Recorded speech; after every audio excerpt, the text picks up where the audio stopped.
what's going on, everybody? This is Colton coming to you from the chalkboard.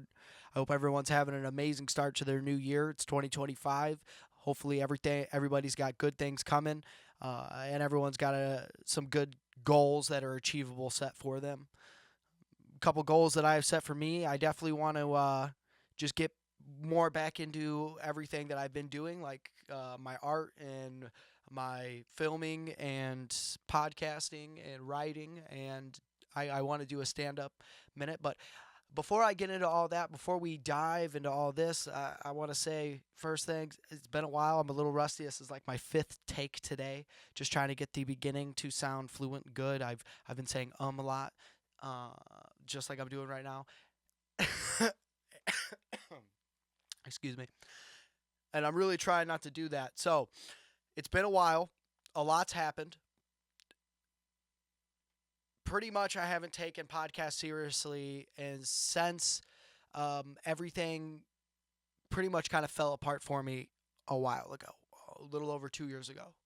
So it's been a while since I've really taken that seriously, or a lot of my hobbies seriously. I have got a lot back into art and stuff like that, and we'll talk about that in later videos. I'll show some of my art off. I'm real proud of a lot of my stuff, but there's been a lot.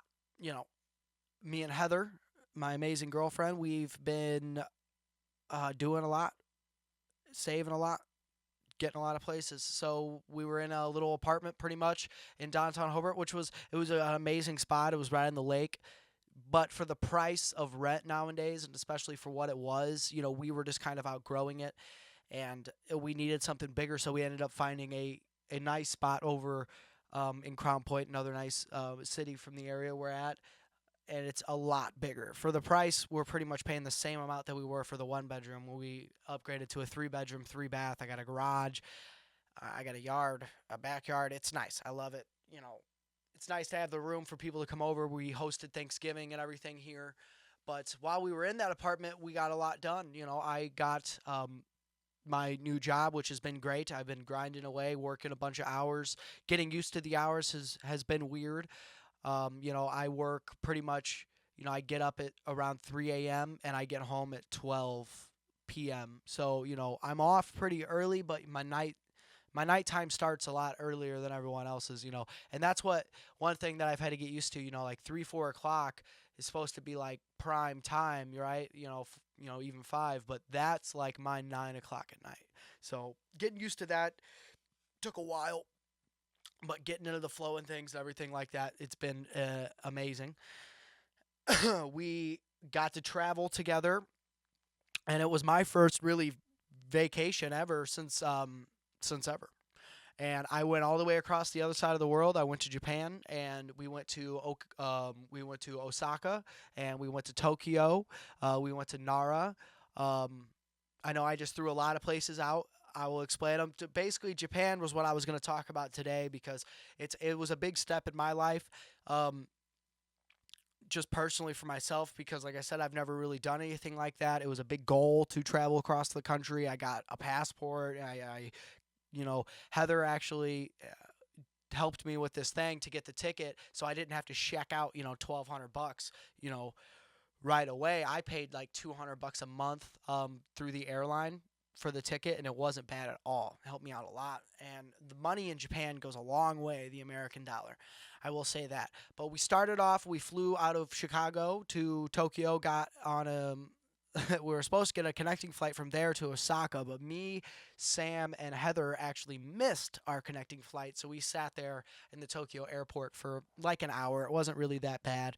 Then got on that plane in Japan and flew to the Osaka airport, which then we got in um, our Uber, whatever, and we went to, or no, did we took the train? We got in the trains and we took the train all the way. It was pouring rain when we got there, so we instantly bought umbrellas, and we used those umbrellas the whole entire trip. I wanted to bring it home. It was a super nice umbrella for the price, but so we got out of the train station, and what a culture shock for me. Sam and Heather, they've been to Japan before. They've been all over the world. Um, Sam is Heather's sister. She's awesome, an amazing person, and just like Heather, they both have traveled far and wide. And then you got me, who's I'm super American. I had an American flag fanny pack across my chest. I was really repping the USA, you know. But we got there. We ran down the streets, going through all this rain. We finally got to our Airbnb, and holy crap! The tiniest little Airbnb had 4 beds just shoved up in there. The smallest. The sink was halfway inside the shower. Um, there was no kitchen, no nothing like that. I mean, it was super cheap and minimalistic. It was nice. I mean, I guess it was nice. All we really did was sleep there, which was fine. But I mean, it didn't even have a TV. It was. I wish I had pictures of it. It was 4 beds in an all-white room with a white, like, little fucking coffee table pushed up against the wall with a Wi-Fi thing on top of it. That's it. There wasn't a picture on the wall. There wasn't anything. It was it was pretty funny. But that night we didn't really do anything. The plane ride was 14 hours, so we were all pretty tuckered out. We ended up just crashing out. I think we got some food. Next day was exploring Osaka, which Osaka, from what I understood from the Japanese people, is like the trash part of Japan. It's where like the dirty part of Japan. It's the party area. Stay up all night. We seen the train stop at 11, but from what I understand, the bars don't close in Japan. There's not like a limit, like they have to close at 3 a.m. in America. No. These little bars are open 24/7, what it seems like. So a lot of times these guys, and it's always guys, they're in suits or nice clothes, they miss the last train to get home, so they can't get home. So they'll fall asleep in the subway and like the train stations. And we walked down the stairs one time and seen this guy. I mean, he was full dead body posed on the stairs, vomit all up and down him, all over his pants and stuff, all over the floor, and he was just laying there sleeping. And everyone was just walking by him like nothing. And that was not the only person we seen like that. There was multiple guys just hammered drunk. These guys love drinking and they love cigarettes. It's pretty insane, honestly, especially since, like, in America, a cop at a train station, that guy would have been arrested so quick for public intox and and all that. But hey, whatever. So it's the party area, pretty much. Good tourist area. I'll say that. Had a lot of like tourist attractions and shit like that. Good food. That first morning, I think we went to a cafe, got some coffee and some food, and Sam kind of took us around everywhere because she's like the Japanese guru. Um, but it was good fun, good fun. We had some good food there. I personally think I enjoyed Tokyo a little more than Osaka. I mean, I don't know. Tokyo is Tokyo. When you grow up as a kid, you hear about Tokyo. I'm a big Fast and Furious fan. Tokyo Drift. I got to stand in Shibuya Crossing, which is that famous drifting scene there. But going back to Osaka, a lot of good food, some good shopping. Went to a lot of like arcades. I won some like figurines of Dragon Ball Z and Naruto and shit like that. I gave one to my buddy Caleb for his birthday. Um, it was a good time, good experience. I don't know if I would go to Osaka again if I was to go back to Japan.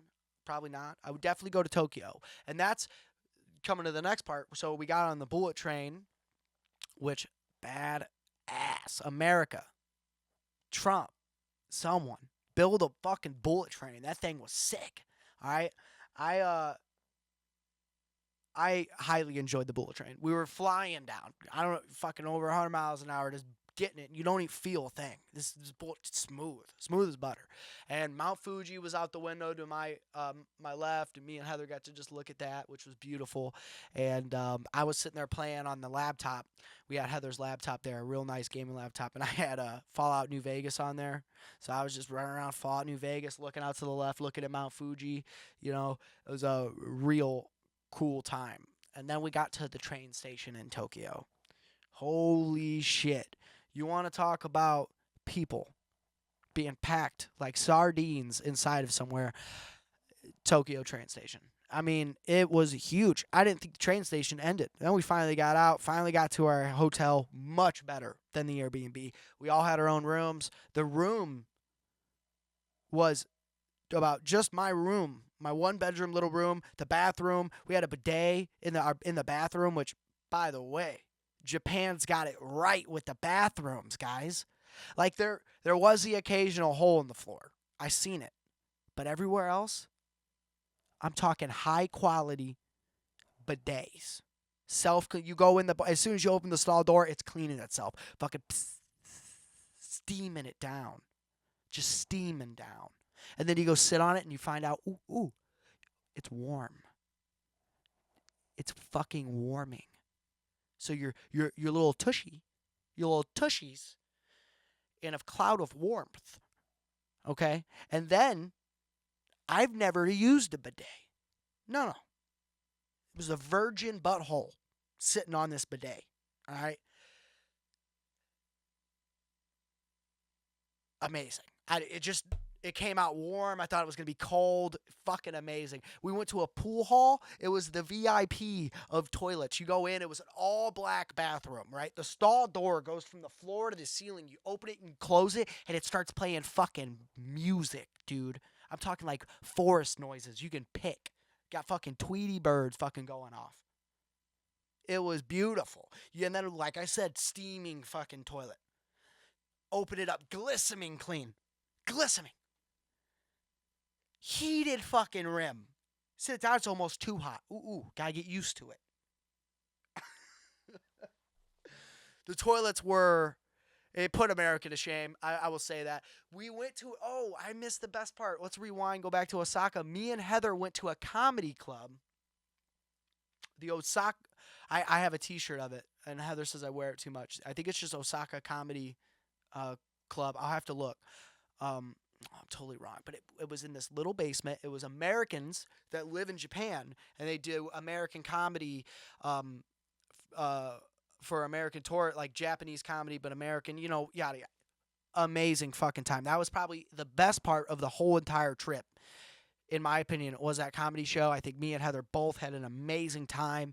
She was even telling her sister, you should have came. I really wish Sam would have came and her friends, because it was so fun. You were jam-packed in here, and it was, I don't know, it was like a good time. One comedian compared Japan to 1950s America. He's like, pretty much you come here, women got no rights, everybody's smoking inside, and everyone's taking trains and buses. And he's right. So, but that was highlight of the trip, in my opinion. One of them. One of many. Once we got to Tokyo, we had other trips. So we went to Nara. Nara's got the bowing deer.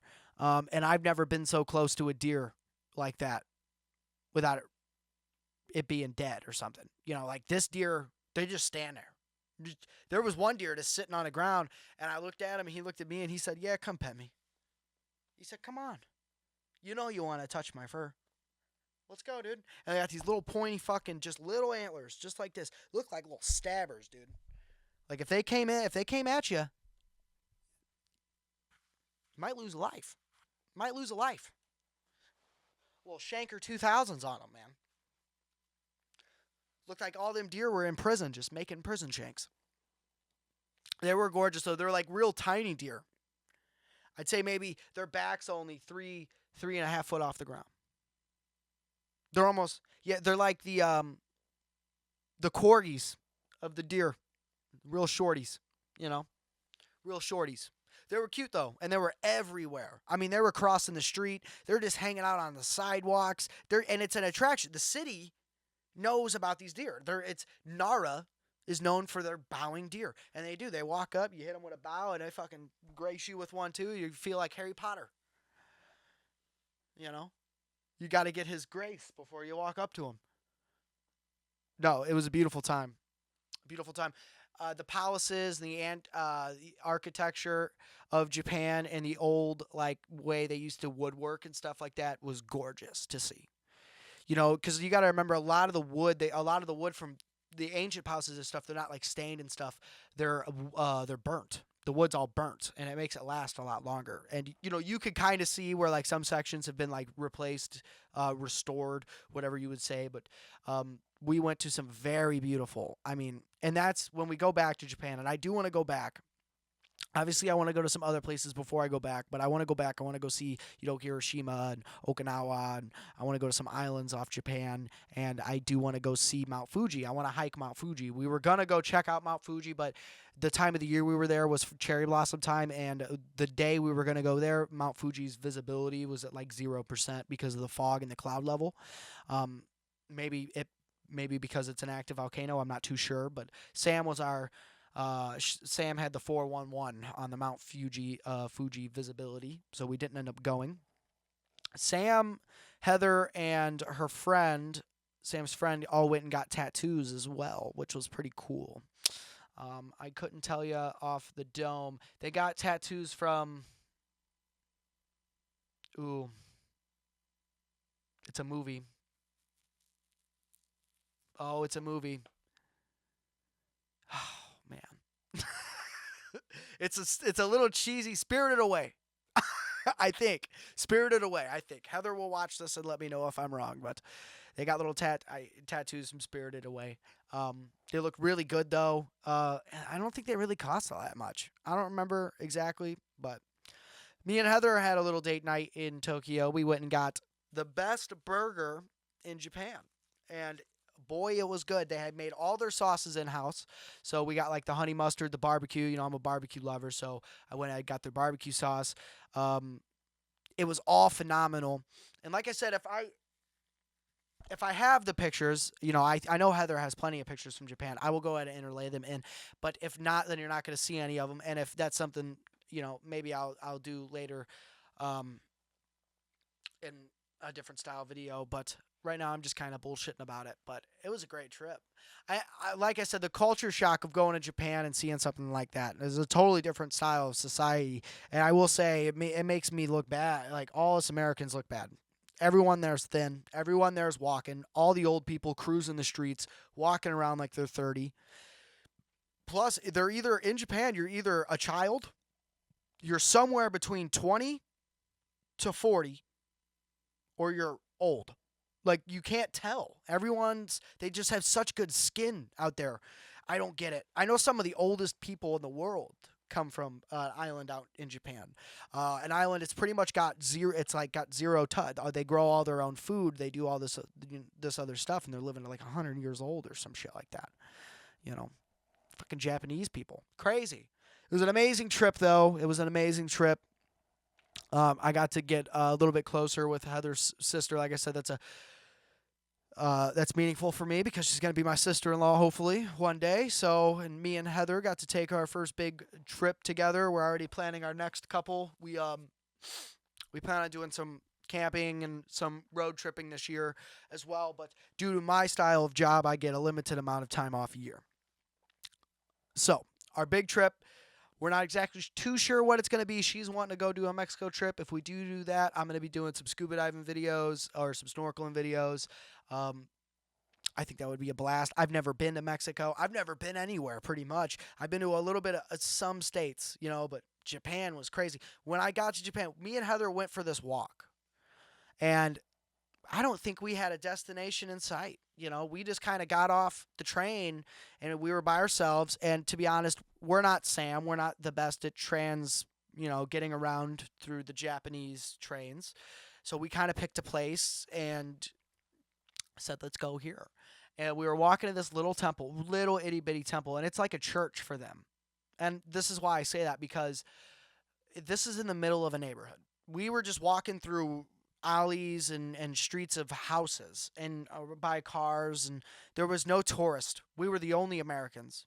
And in the middle of this neighborhood, like, we would have a little white church. They had this fucking temple with offering shrines and stuff like this, and we went up and we're real respectful and checked it all out and everything. But then we came back down, and there was a little section that we were there for, and we finally found it. It's this little shopping section. I got these cool retro glasses there. Me and Heather stopped and bought a pizza by the slice in Japan, and it wasn't fucking bad. If I knew the name of the pizza place, I'd shout it out.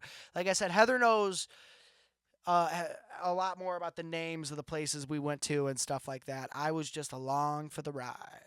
There was even one day where I pieced them out, and I went to the hotel, and there was this burger place connected to our hotel.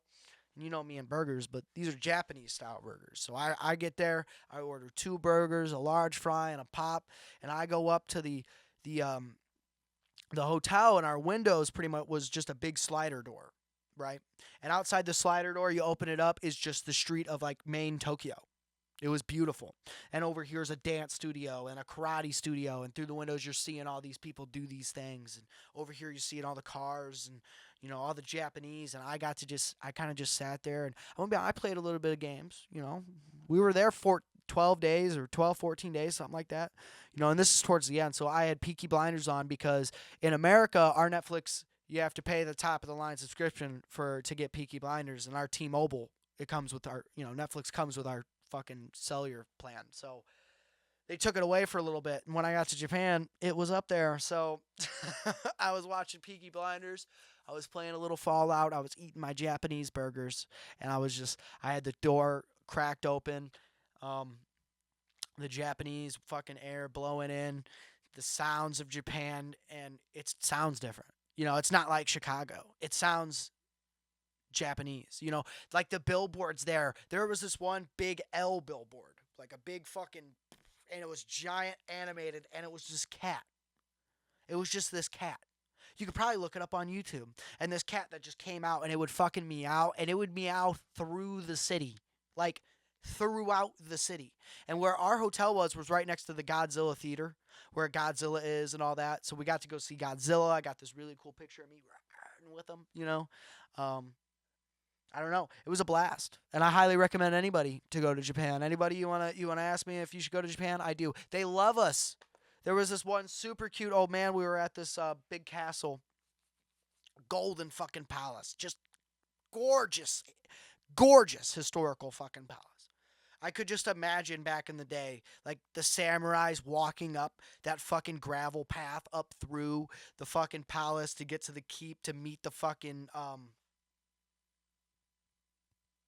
the shogun, like that's just, it was, but there was this one old man, and we walk up, and he's like, "Oh, you're visiting," like obviously in Japanese, and I'm not gonna mimic their voices on here. This isn't a comedy podcast, but he like right there, he just brings out paper and he starts origamiing it up. He made a little hat for a finger. I think he made a throwing star. He made I think he made the basic like swan for one of them, or he made a bird. And then he takes us over and he wants to walk us over to this beautiful garden. He's like, come on, I take you garden, come on. So we follow this real old man, real sweet. I mean, he had to be 70, 80 years old. And he was just out there to make, I think, tourists and people origami. That's all he was doing. He didn't want money. That's what he wanted to do. It's what made him happy. And we get over there, and me and Heather, we all take a picture with him, and he takes a picture of me and Heather at this garden, and then he sees my American flag fucking fanny pack. He's like, "Oh, America, oh yeah, and and then he pulls his own a little American flag out, and gives it to me. It was cute. It was awesome. It was a great time, and like I said, that palace was gorgeous. I'm talking gold roof accent trim, just gold everywhere, just gold. I couldn't imagine it in the heyday. To the beauty of back in the day with all the people in the actual attire and armor and man, and the nature around it, because obviously there's a lot of city and stuff built around these places now. You're not looking off to see fields of cherry blossoms and all this, which were there and were gorgeous because we were there. Remember, we were there during cherry blossoms time, and man, pretty tree. I really wish we had them here. I would live in Japan. I would miss America and a lot of things about it, like our food. But yeah, I'm not a big seafood guy. I will say that if you hate seafood, Japan might not be for you. And it's, what, I like seafood. I don't want to eat an octopus that's still an octopus. Like, this thing is just an octopus on a stick. It's got its head. It's got all 8 legs. Just fucking fried on a stick. I don't, I'm good on that. Had a lot of king crab there. I don't know. It was a good time. That was a big moment. That was almost a year ago. almost a year ago. We went in March. We were there actually for on Heather's birthday. So I think we might have left like March 20. I think we might have went there like March 24th, March 25th. So almost a year ago, and I miss it. I do miss it. And then got back, came back and went back to work and just been grinding and grinding. We had a fun 4th of July, spent it in Hobart with family and friends. We went camping with Sam and her boyfriend Cameron out at Tippecanoe. It's always a great time. We actually plan on going out there for Memorial Day weekend as well, hopefully. And I got a. Oh, we're not talking about future. We're talking about past. It's been a year. Got a lot of catching up. After Japan, like I said, did all that. And then around September, yeah, August, September is when we finally found this place. And Grace, thankfully, Heather's friend actually lived here before and good friends with the landlord and stuff. And they bought a house, her and her husband. So they're like, hey, this would be perfect for you in Colton. You know, you could take over the lease. The landlord obviously would love someone that we trust because she knows that you're not going to fuck it up. So we pretty much got a good in, and we grabbed a hold of the place as soon as we could. You know, and maybe in a video with Heather, I'll give you a little good tour. I'm sure she would love it. We've done a lot of work to the house, not like not like, you know, replacing a bunch of stuff, but like making it our own. You know, we did do painting. We did paint and everything like that. Excuse me, I just had a couple burps come out. But we did paint and everything like that, and I do think our house is coming together really nice. Really nice. I love the way Heather decorates, and I think that between the both of us, we've definitely made the house look aesthetically pleasing in the living room, in the kitchen, in our bedroom, in her library, in my studio, pretty much everywhere through the house. And I couldn't be happier, especially with the garage and everything like that. We didn't really get to use the garage to its maximum potential because obviously we moved in. You spend a month or two settling, getting used to everything, and then winter came in and Thanksgiving and then winter, and we were just been busy. So I've got the garage organized decently. It still needs a little bit more organization to go. My mom actually has some old garage shelves that her and John don't want that we're hopefully going to get off of them and help us with some storage in the garage for us. But I got a new smoker, so we're going to be doing some meat smoking this year. We're going to be doing some camping and some hiking. I actually might have my first ever writing day coming up with people that want to sit down and write. The actor's going to be here. I will be directing the short film, and hopefully we can make something really cool and get it into some short film contest somewhere. I'm going to try to involve myself into a lot more stuff like that. And I'm going to try and keep you guys updated on how I'm doing that stuff. Because remember, at the end of the day, and this is what I got away from with Beers and Bros, and I love the idea of Beers and Bros still. I still think someone should take that idea and continue morphing it into something amazing because it can be just a bunch of group of guys sitting around bullshitting, having a couple beers like after work. That was the concept. But it wasn't the initial concept and idea of the chalkboard itself as being almost a production company, my own production company, because that's what I want to do is produce, and I want to get back to that idea. I'm going to produce my little bit of podcast. I'm going to produce a lot of bit of short films, and I've been working a lot on my art. I keep looking over at it, and it's beautiful, and I keep telling myself that because I'm very critical on my art. Same with the podcast. I'm very critical on the podcast because it's my art. I don't know if that's confusing to people, but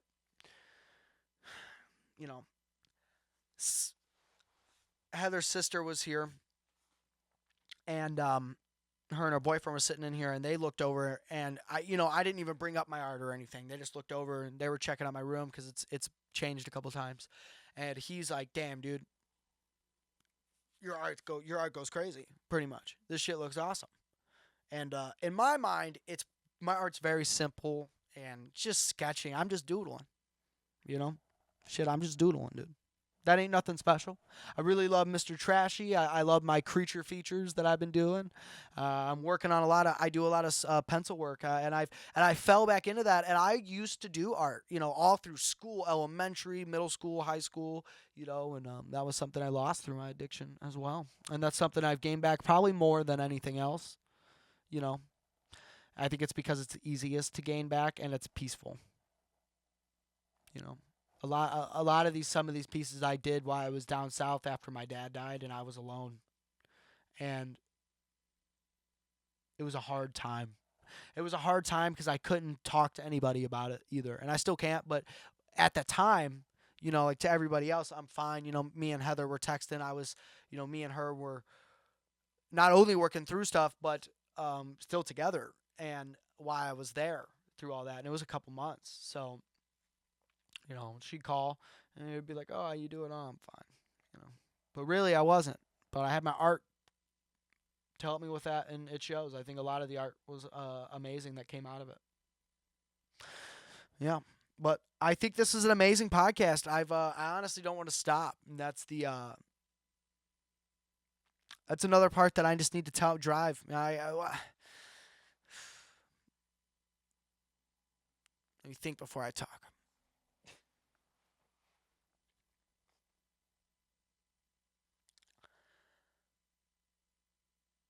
I've been trying to do podcasts for a while. And every time I actually officially get going with one, I love it when I get back into it. I'm in love with the feeling of doing it. I love talking. And it's almost like I'm just sitting here talking to myself, which I do all the time, but I feel like a weirdo loser doing it. I catch myself talking to myself out loud at work in the wash alley. Imagine someone just listening to that. Like, who the fuck is he talking to? It's 5 a.m. you know, um, it's a big stress reliever for me, and I enjoy it so much. I really do. I couldn't feel any more happy and satisfied while doing it. It's getting to doing it is the problem. And that's, I think, the hardest thing for a lot of people to overcome is, we go to work all day and then we come home, and sometimes these things we want to do and these hobbies and passions, man, it's hard to do it because it's hard to do it. Because it's hard to, I spend all day at work. I come home. I don't want to spend another 2-3 hours working. Maybe I want to watch a movie or two. Maybe I want to draw a little bit and just fuck around. Maybe I want to play a little Xbox. You know, at the end of every night, right when I'm laying down, I'm aggressively looking for something to watch that I want to watch before I go to. I want to make sure I watch this before I go to bed. I want to watch. It's the satisfying factor of feeling like I'm in control. Well, no, I'm gonna watch this and then I'm gonna go to bed. So I look and look and I find something to watch. You know, I was downstairs. I ate when I got home. I ate some cookies and milk. I wanted a snack. I had a great lunch at work today.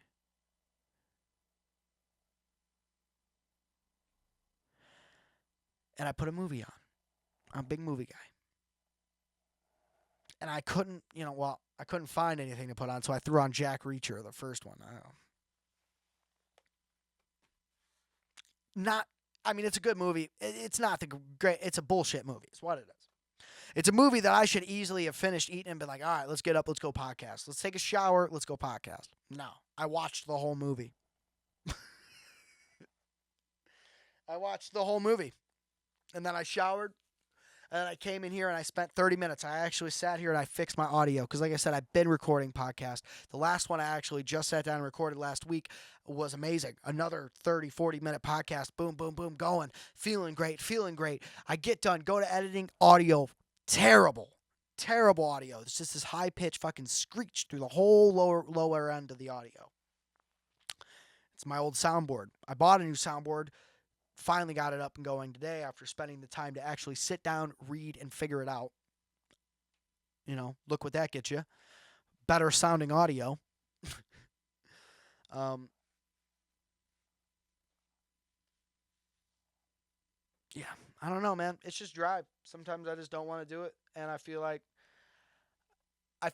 everybody listens to all these podcasts now because we do. A lot of people do. We listen to all these people talk about how oh, I wake up at 8 and I make an egg sandwich and I have a nice glass of vitamin C and I take my Vites and then I go sit in the cold plunge for 5 minutes and then I go take a hot sauna bath for fucking 30 minutes and then I go stretch and work out and yada yada and then at 11 I start my day. Well, suck my left testicle because that's impossible unless you're fucking rich and don't have a normal job. I'm sorry, but if you want me to do that, I go to work. I go to work. I wake up 3 a.m. I got to be at work at 4.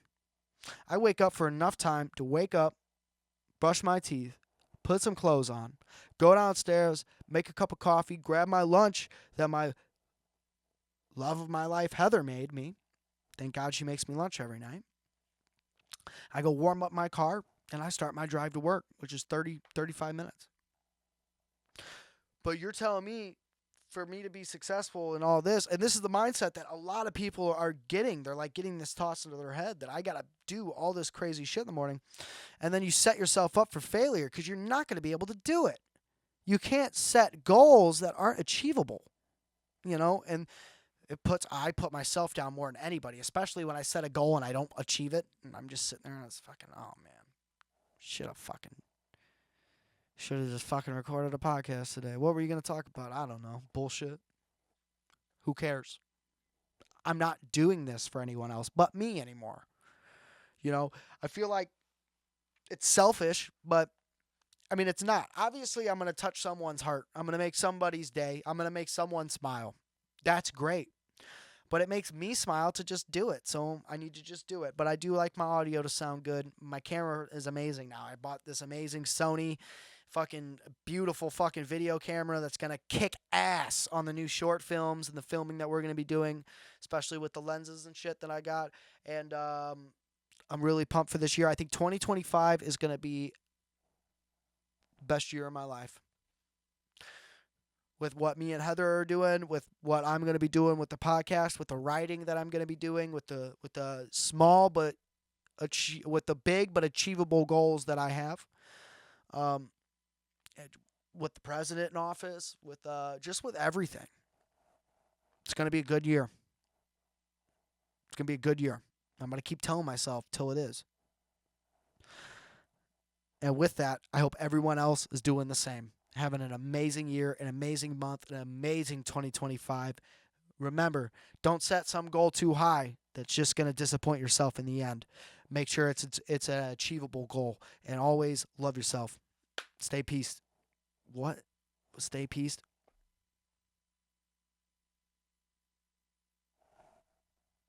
That's a fucking terrible ending.